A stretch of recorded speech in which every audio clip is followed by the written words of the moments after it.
नमस्कार,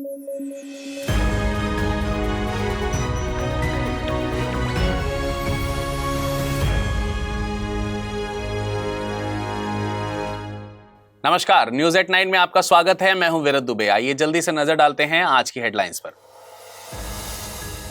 केंद्र सरकार लाई भारतीय स्टाम्प अधिनियम 1899 को निरस्त करने का प्रस्ताव। देश को मिलेगा स्टाम्प शुल्क व्यवस्था के लिए एक नया कानून। सरकार ने कहा मौजूदा कानून के कई प्रावधान अब निरर्थक। 16वें वित्त आयोग के 4 सदस्यों की हुई नियुक्ति। 31 दिसंबर 2023 को किया गया था 16वें वित्त आयोग का गठन। अध्यक्ष हैं अरविंद पनगड़िया। और मेघालय में राज्य गान को लेकर हुआ विवाद। गान में जयंतिया भाषा की उपेक्षा का लगा आरोप। सरकार ने कहा भाषाओं का चयन किया गया मेघालय राज्य भाषा अधिनियम 2005 के आधार पर।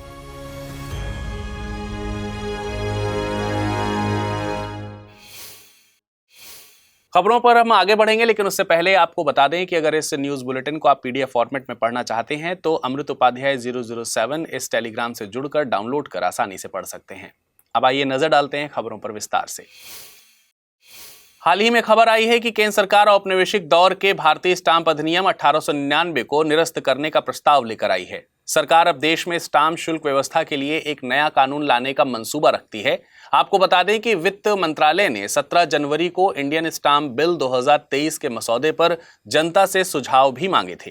तो चलिए समझते हैं कि भारतीय स्टाम्प अधिनियम 1899 क्या है, इसमें क्या बदलाव और क्यों बदलाव किए जा रहे हैं। लेकिन सबसे पहले समझते हैं कि स्टाम्प क्या है और स्टाम्प ड्यूटी क्या है। देखिए, स्टाम्प पेपर एक विशेष प्रकार का कागज होता है जिस पर राजस्व स्टाम्प मुद्रित होता है। स्टाम्प पेपर राजस्व विभाग द्वारा जारी किए जाते हैं। ऐसे समझिए कि स्टाम्प पेपर एक नोट की तरह कार्य करते हैं, लेकिन इन्हें नोट की तरह किसी एक व्यक्ति से दूसरे व्यक्ति को ट्रांसफर नहीं किया जा सकता है। इसका उपयोग भारत में विभिन्न कानूनी दस्तावेजों को बनाने और निष्पादित करने के लिए किया जाता है। आपने जमीन की खरीद फरोख्त में स्टाम्प पेपर का उपयोग देखा होगा। इसके अलावा अन्य बिक्री कार्य, पट्टा समझौते, पावर ऑफ अटॉर्नी, शपथ पत्र इत्यादि में भी स्टाम्प पेपर का प्रयोग किया जाता है। हाल ही में एक फेमस वेब सीरीज भी आई थी जिसमें अब्दुल करीम तेलगी के द्वारा किया गया स्टाम्प घोटाला कहानी के केंद्र में था। तो देखिए, स्टाम्प पेपर सरकार द्वारा जारी किया जाता है और जालसाजी को रोकने के लिए इसमें एक यूनिक वाटरमार्क और सीरियल नंबर होता है। स्टाम्प पेपर के उपयोग का मकसद दस्तावेजों को कानूनी वैधता और प्रवर्तनीयता प्रदान करना है। यह धोखाधड़ी और विवादों को रोकने में भी मदद करता है, क्योंकि समझौते के नियम और शर्तें दोनों पक्षों पर बाध्यकारी होते हैं। अब यह भी जानिए कि भारत में स्टाम्प पेपर 2 प्रकार के होते हैं, न्यायिक और गैर न्यायिक। न्यायिक स्टाम्प पेपर का उपयोग अदालत से संबंधित दस्तावेजों जैसे कि वाद, याचिका, सम्मन आदि के लिए किया जाता है। गैर न्यायिक स्टाम्प पेपर का उपयोग गैर न्यायालय से संबंधित दस्तावेजों जैसे अनुबंध, कार्य, समझौते आदि के लिए किया जाता है।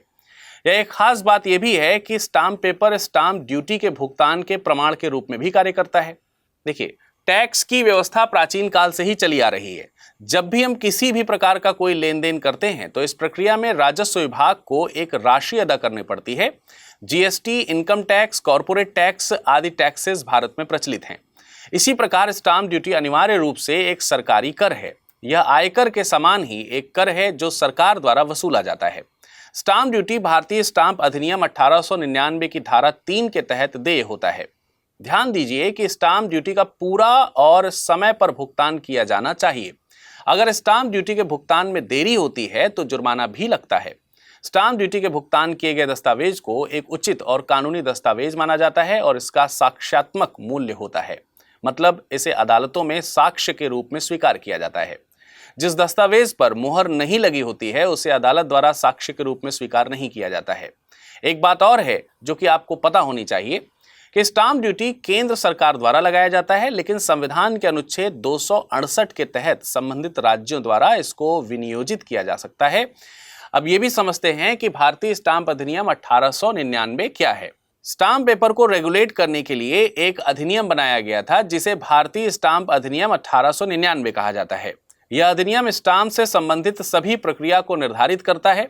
भारतीय स्टाम्प अधिनियम 1899 एक राजकोषीय या धन संबंधित कानून है। तो फिर भारतीय स्टाम्प विधेयक 2023 क्यों प्रस्तावित किया जा रहा है?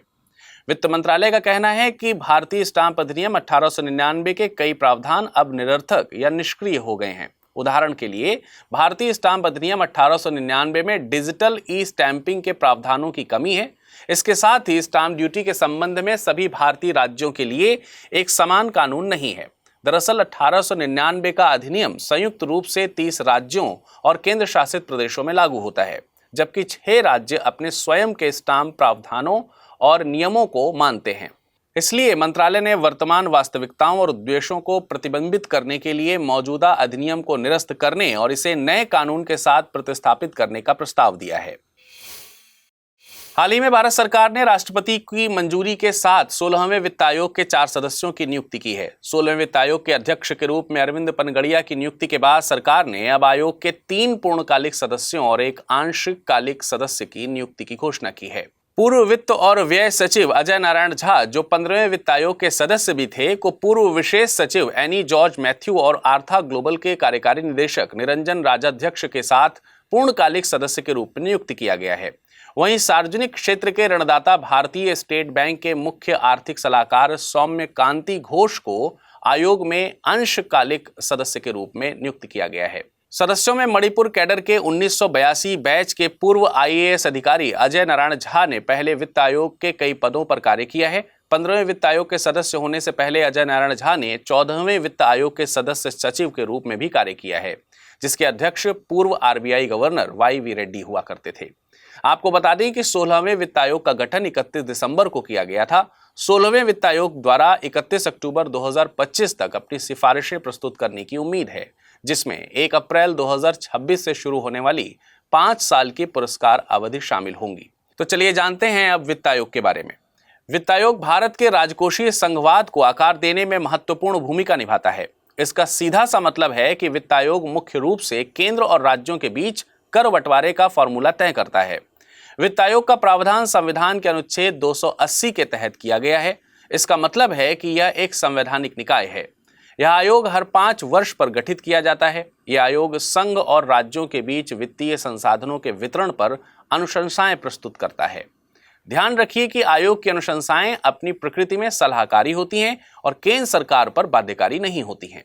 हालांकि इन्हें आमतौर पर मामूली संशोधन या सुधार के साथ स्वीकार कर लिया जाता है।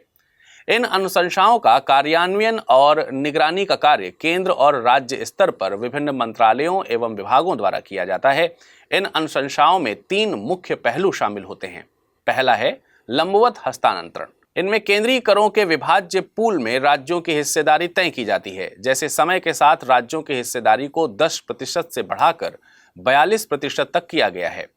दूसरा है क्षैतिज वितरण। इसमें राज्यों के बीच संसाधनों का आवंटन किया जाता है। आवंटन एक फॉर्मूले के आधार पर किया जाता है।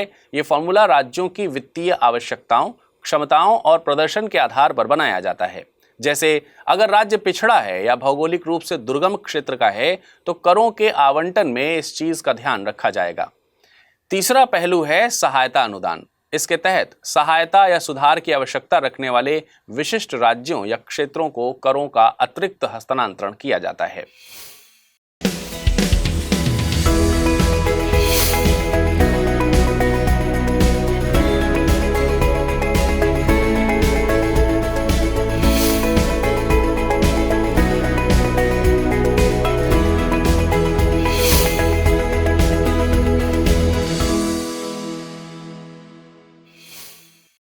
इक्कीस जनवरी 2024 को मेघालय ने अपना 52वां राज्य दिवस मनाया। इस मौके पर राज्य सरकार ने एक आधिकारिक राज्य गान जारी किया। इसे राज्य की यात्रा में एक ऐतिहासिक क्षण के रूप में घोषित किया गया था, लेकिन 5 दिन बाद गणतंत्र दिवस पर राज्य में कहीं भी राज्य गान नहीं बजाया गया, क्योंकि सरकार ने एक आदेश पारित किया कि राज्य में राज्य गान नहीं बजाया जाएगा। कारण बताया गया कि इसके लिए मानक संचालन प्रक्रिया यानी SOP अभी भी तैयार की जा रही है, लेकिन सरकार का यह आदेश राज्य गान में शामिल भाषाओं को लेकर चल रहे विवाद के बीच आया है। तो आइए समझते हैं कि आखिर किस बात को लेकर हुआ है ये विवाद। दरअसल राज्य गान में 3 भाषाओं खासी, गारो और अंग्रेजी के खंड शामिल किए गए हैं। इस गान में जयंतिया या पनार भाषा का प्रतिनिधित्व नहीं है और इसी बात को लेकर जयंतिया समाज में असंतोष की सुगबुगाहट शुरू हो गई है। अंग्रेजी भाषा को शामिल करने पर जयंतिया छात्र संघ ने राज्य सरकार पर विदेशी भाषा को बढ़ावा देने का आरोप लगाया है और कहा है कि अंग्रेजी के बजाय तीनों जनजातियों खासी, जयंतिया और गारो की बोलियों को शामिल करना चाहिए। जयंतिया समाज ने कहा है कि जयंतिया समुदाय की अपनी संस्कृति और मातृभाषा और इतिहास है। जयंतिया समुदाय ने यह भी तर्क दिया है कि जब मेघालय राज्य की नींव खासी, जयंतिया और गारो से बनी है तो मेघालय के राज्यगान में जयंतिया को क्यों उपेक्षित किया जा रहा है। जयंतिया समुदाय की मांग है कि राज्य सरकार जयंतिया समुदाय के इतिहास को मान्यता दे और मेघालय के राज्यगान में जयंतिया या पनार को शामिल करे। चलिए तो अब समझते हैं कि मेघालय में जयंतिया समुदाय की क्या अहमियत है। मेघालय का गठन असम राज्य के 2 बड़े जिलों संयुक्त खासी हिल्स एवं जयंतिया हिल्स को असम से अलग करके 21 जनवरी 1972 को किया गया था। इसे पूर्ण राज्य का दर्जा देने से पूर्व 1970 में इसको अर्ध स्वायत्त दर्जा दिया गया था। आपको बता दें कि मेघालय में 3 प्रमुख मात्र सत्तात्मक समुदाय हैं, खासी, गारो और जयंतिया। हालांकि राज्य की अनुसूचित जनजाति सूची में वार, भोई और लिंगंगम जैसी जनजातियों के साथ साथ जयंतिया को खासी के साथ क्लब किया गया है। राज्य की कुल जनसंख्या 29.7 लाख है और कुल मिलाकर राज्य में इसकी आबादी 14.1 लाख है।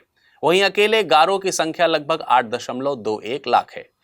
ये तो रही इनकी आबादी की बात। अब जयंतिया समुदाय की पहचान की बात करते हैं। तो देखिए, मेघालय में 3 स्वायत्त जिला परिषदें हैं। ये हैं खासी हिल्स, जयंतिया हिल्स स्वायत्त जिला परिषद और गारो हिल्स स्वायत्त जिला परिषद। इनको भारतीय संविधान की 6ठी अनुसूची के प्रावधानों के तहत स्थापित किया गया है।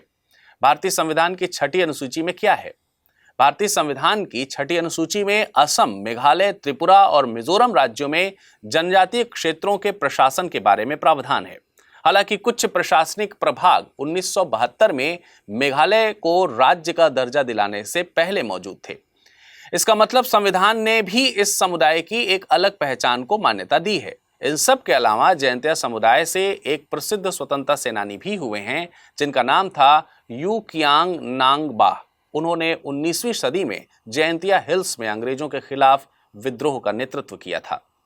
आज के समय की बात करें तो कांग्रेस सांसद विंसेंट पाला जयंतिया हिल्स से आते हैं, जबकि मुख्यमंत्री कॉनरॉड संगमा गारो हिल्स से हैं। राज्य में 2 उप मुख्यमंत्री हैं, प्रोस्टेन तिनसोंग खासी हिल से हैं और सिन्याव भलांग धार जयंतिया हिल से हैं। अब यह भी समझिए कि इस मामले में सरकार ने कैसे प्रतिक्रिया दी है। नेशनल पीपुल्स पार्टी के नेतृत्व वाली मेघालय विकास गठबंधन सरकार के प्रतिनिधियों ने कहा है कि राज्यगान की भाषाओं का चयन मेघालय राज्य भाषा अधिनियम 2005 के आधार पर किया गया था। इस अधिनियम ने अंग्रेजी को राज्य की आधिकारिक भाषा के रूप में नामित किया है और पूर्वी खासी हिल्स, पश्चिमी खासी हिल्स, दक्षिणी पश्चिमी खासी हिल्स, पूर्वी जयंतिया हिल्स, पश्चिमी जयंतिया हिल्स और री भोई के जिलों में राज्य सरकार के कार्यालयों में सभी उद्देश्यों के लिए खासी को सहयोगी आधिकारिक भाषा के रूप में भी नामित किया गया है। इसके साथ ही पूर्वी गारो हिल्स, पश्चिमी गारो हिल्स, दक्षिणी गारो हिल्स, उत्तरी गारो हिल्स और दक्षिण पश्चिम गारो हिल्स जिले में गारो भाषा को समान दर्जा दिया गया है। कुल मिलाकर राज्य की एक आधिकारिक भाषा के रूप में अंग्रेजी और 2 सहयोगी आधिकारिक भाषाओं के लिए एक ही अधिसूचना और प्रावधान है। सरकार का कहना है कि एक सरकार के रूप में जो भी निर्णय लिया जाता है उसका आधार अधिनियम और नियम होते हैं। इसलिए जयंतिया भाषा को राज्यगान में जोड़ने के लिए संबंधित अधिनियम या नियमों में आवश्यक बदलाव करने होंगे। हाल ही में पाकिस्तान के पूर्व प्रधानमंत्री इमरान खान और उनकी पत्नी को भ्रष्टाचार के लिए 14 साल जेल की सजा सुनाई गई है। आपको बता दें कि खान और उनकी पत्नी पर पूर्व प्रधानमंत्री के सत्ता में रहने के दौरान राज्य के उपहारों और अपने पास रखने और बेचने के मामले में आरोप लगाया गया था।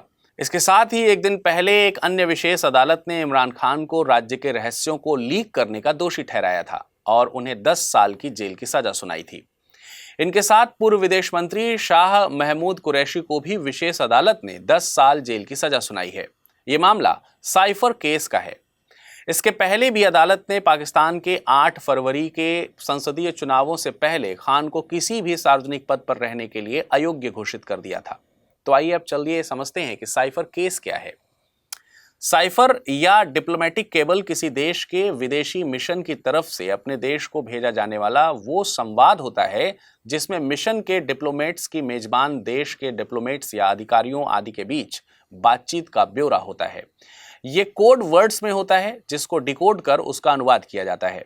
इस मामले में साइफर या केबल की बातचीत अमेरिकी विदेश विभाग के अधिकारी डोनाल्ड लू और अमेरिका में तब के पाकिस्तानी राजदूत असद मजीद के बीच की है।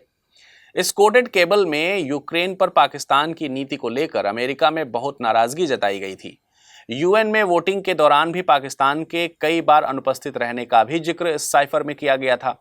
इस साइफर में इमरान खान विरोधी और भी कई बातें थीं, जैसे अमेरिका का कहना था कि अगर इमरान खान को अविश्वास मत में हरा दिया जाए तो अमेरिका पाकिस्तान की इन गलतियों को माफ कर देगा, वरना आगे का समय कठिनाई भरा होगा। इस साइफर को इमरान खान और शाह महमूद दोनों ने सार्वजनिक कर दिया था। साइफर को सार्वजनिक करना आपराधिक गोपनीयता अधिनियम के तहत अपराध माना गया था और इस मामले में मुकदमा दर्ज किया गया था। चलिए अब नजर डाल लेते हैं आज की रैपिड न्यूज पर। एआई यानी आर्टिफिशियल इंटेलिजेंस वरदान है या अभिशाप, यह आने वाला समय ही बता सकता है, लेकिन हाल ही में एक नई रिपोर्ट में भविष्यवाणी की गई है कि जेनरेटिव एआई 2026 तक $100 अरब का उपयोग बनाने की ओर अग्रसर है। आपको बता दें कि जेनरेटिव एआई या जेनरेटिव आर्टिफिशियल इंटेलिजेंस का ही एक रूप है जिसमें एल्गोरिदम स्वचालित रूप से टेक्स्ट, चित्र, ऑडियो और वीडियो के रूप में सामग्री का उत्पादन करते हैं। जेनरेटिव एआई अत्यधिक यथार्थवादी और जटिल सामग्री का उत्पादन करने में सक्षम है, जो इसे गेमिंग, मनोरंजन और उत्पाद डिजाइन जैसे कई उद्योगों के लिए एक मूल्यवान प्रकरण बनाती हैं। हाल ही में भारतीय नौसेना के आईएनएस सुमित्रा ने सोमालिया के पूर्वी तट और अदन की खाड़ी में समुद्री डाकुओं द्वारा अपहरण किए गए मछुआरों को बचाया। आपको बता दें कि आईएनएस सुमित्रा भारतीय नौसेना का चौथा और आखिरी सरयू श्रेणी का गश्ती जहाज है। यह स्वदेशी डिजाइन पर आधारित है और इसका निर्माण गोवा शिपयार्ड लिमिटेड द्वारा किया गया है। जहाज की प्राथमिक भूमिका देश के विशेष आर्थिक क्षेत्र की निगरानी के अलावा अन्य परिचालन कार्यों जैसे कि समुद्री डकैती, विरोधी गश्त, अपतटीय संपत्तियों की समुद्री सुरक्षा करना है। इसे 2014 में कमीशन किया गया था और यह पूर्वी नौसेना कमान के तहत चेन्नई में स्थित है। रतले जल विद्युत परियोजना में तेजी लाने के लिए डायवर्जन सुरंगों के माध्यम से चिनाब नदी के पानी को मोड़ने का निर्णय लिया गया है। इसकी घोषणा सरकार द्वारा हाल ही में की गई है। यह परियोजना जम्मू और कश्मीर में संचालित है तथा इस परियोजना में कंक्रीट ग्रेविटी बांध, एक डायवर्जन बांध और नदी के दाहिने किनारे पर एक भूमिगत बिजली घर शामिल है। इस परियोजना को पूरा करने का काम Ratle hydro electric power corporation limited कर रही है। यह एनएचपीसी लिमिटेड और जम्मू कश्मीर सरकार की संयुक्त उद्यम इकाई है। समुद्री शैवाल की खेती को बढ़ावा देने पर राष्ट्रीय सम्मेलन हाल ही में कच्छ, गुजरात में आयोजित हुआ है। इसकी अध्यक्षता केंद्रीय मत्स्य पालन, पशुपालन और डेयरी मंत्री द्वारा की जा रही है। इसका उद्देश्य रोजगार सृजन और समुद्री उत्पादन के विविधीकरण के विकल्प के रूप में समुद्री शैवाल की खेती को बढ़ावा देना है। आपको बता दें कि समुद्री शैवाल माइक्रोस्कोपिक शैवाल का एक रूप है जिसमें वास्तविक जड़ों, तनों और पत्तियों का अभाव होता है। ये सामान्यतः समुद्री और उथले तटीय जल या खारे पानी के आवास और चट्टानी तटों पर उगते हैं। भारत में समुद्री शैवाल का आर्थिक महत्व कृषि, भोजन, सौंदर्य प्रसाधन, जलीय कृषि और जैव ईंधन उत्पादन की क्षमता इसके योगदान से निर्मित हुआ है। यह ब्लू इकोनॉमिक का समर्थन करता है और निर्यात के अवसर को भी प्रदान करता है। हाल ही में खेलो इंडिया शीतकालीन खेलों के लिए शुभंकर और लोगो को लॉन्च कर दिया गया है। आपको बता दें कि क्षेत्रीय जैव विविधता को ध्यान में रखते हुए शीन ए शी या शान नामक हिम तेंदुए को आधिकारिक शुभंकर घोषित किया गया है तथा इसका लोगो भारतीय तिरंगे और लद्दाख के प्रतीकों को एकीकृत करता है। इन खेलों को 2 चरणों में आयोजित किया जाएगा। इसका पहला चरण 2 से 6 फरवरी तक लद्दाख में और दूसरा चरण 21 से 25 फरवरी तक गुलमर्ग, जम्मू और कश्मीर में होगा। चलिए अब बारी है आज के प्रश्नों पर नजर डालने की। पहला प्रश्न है, वित्त आयोग का जिक्र संविधान के किस अनुच्छेद में मिलता है? अनुच्छेद 280, अनुच्छेद 275, अनुच्छेद 148। अगला प्रश्न है, रतले जल विद्युत परियोजना का संबंध भारत के किस क्षेत्र से है? जम्मू कश्मीर, हिमाचल प्रदेश, पंजाब और उत्तराखंड।